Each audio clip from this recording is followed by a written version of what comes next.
मित्रांनो, साधी माणसं या मालिकेच्या आजच्या भागामध्ये आपण पाहणार आहोत. सुरुवातीला मीरा तिचं आवरते आणि तयार होते. ती मग देवाचं दर्शन घेते.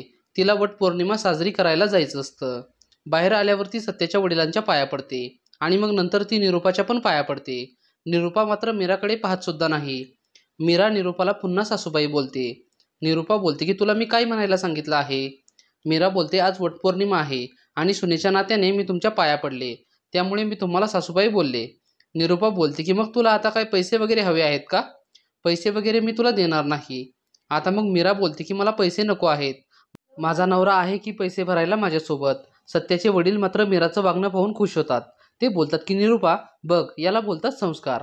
मीराने सकाळी सर्व आवरलेलं पाहून ते खुश झालेले असतात. मीरा निरूपाला हळद कुंकू लावते, पण निरूपा मीराला हळद कुंकू सुद्धा लावत नाही. मीरा स्वतः तिच्या हाताने लावून घेते. सत्याचे वडील बोलत असतात की निरूपा अगं तिला घेऊन जा की तुझ्यासोबत वटपौर्णिमेला. निरूपा बोलते की मी पारूसोबत चालली आहे आणि मग निरूपा तेथून निघून जाते.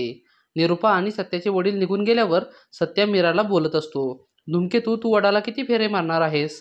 मीरा बोलते की मी आता तर 42 फेरे मारणार आहे. सत्या बोलतो की थोडेसे कमी कर ना तू. आता मग मीरा बोलते की किती मारू मग? 45 मारू का? सत्या बोलतो की नाही, एवढे नको. तू पहिल्यांदा बोलली होतीस ना.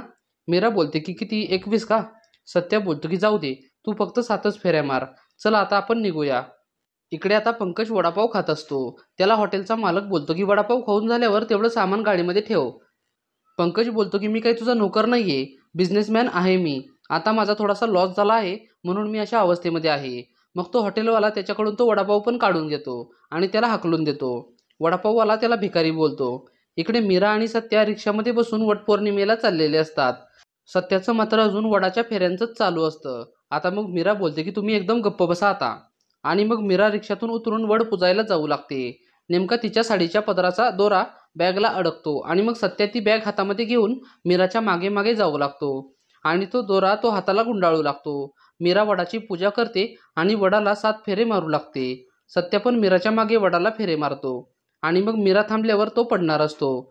तर मग मीरा त्याचा हात पकडते आणि त्याला सावरते. साईटला उभं राहून निरूपा आणि तिची मैत्रीण हे सगळं पाहत असतात. त्या दोघींचं मात्र या दोघांना नाव ठेवायचंच काम चालू असतं. मीराने सत्याला सावरल्यावर मीरा बोलते की तुम्ही पण माझ्यासोबत वडाला 7 फेरे मारले काय? आता मग ती सत्याच्या हाताच्या दोऱ्याकडे पाहू लागते. साईटला उभा राहिलेल्या बायका बोलतात की आता तर तुमचं नातं 7 जन्मसुद्धा कोणीसुद्धा तोडू शकणार नाही. ते आता अजूनच घट्ट होणार आहे. सत्या मग हे ऐकून हसू लागतो. तो बोलतो की हा जन्म तरी नीट निघाला ना तरी बाद झालं. आता घरी गेल्यावर माघारी येते का नाही काय माहीत. मीरा मग सत्याकडे पाहू लागते. इकडे निरूपा घरी कुठेतरी बाहेर चाललेली असते. सत्याचे वडील बोलतात की निरूपा, आजकाल तू रोजच बाहेर कुठे जात असते? तुझ्या बबड्याला शोधायला जातेस ना? नालायक कुठला. तो जर भेटला ना तर माझे पैसे परत देऊन टाक असं त्याला सांगून ये. माझ्या आयुष्यभराची पुंजी आहे ती. निरूपा बोलते की हो, तुमच्या सुनेने सगळं घरातलं सामान जे संपवलं आहे ना ते आणायला मी चालले आहे. आणि तुम्हाला म्हणून सांगते, माझा बबड्या दुबईला बिझनेस करतो आहे.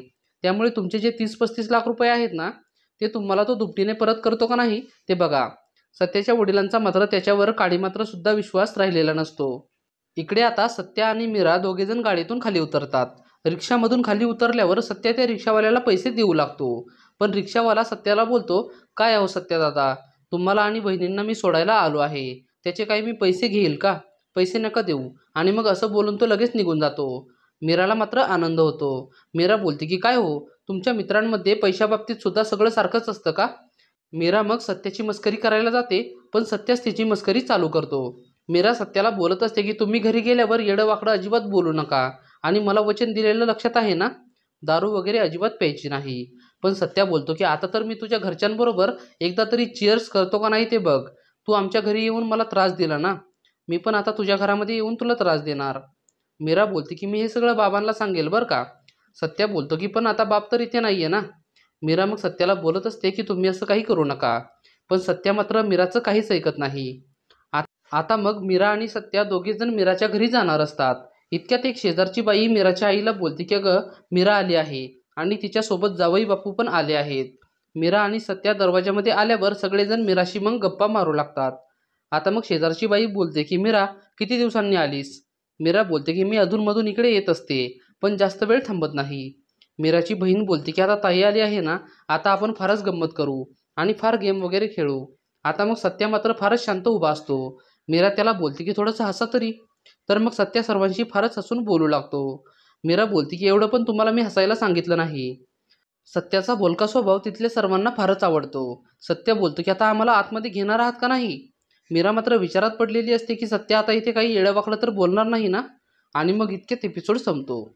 मित्रांनो, आता पुढील भाग हा फारच मनोरंजक होणार आहे. पुढील भाग पाहण्यासाठी व्हिडिओला लाईक करा आणि चॅनेलला सबस्क्राईब करून आम्हाला थोडासा सपोर्ट करा. धन्यवाद.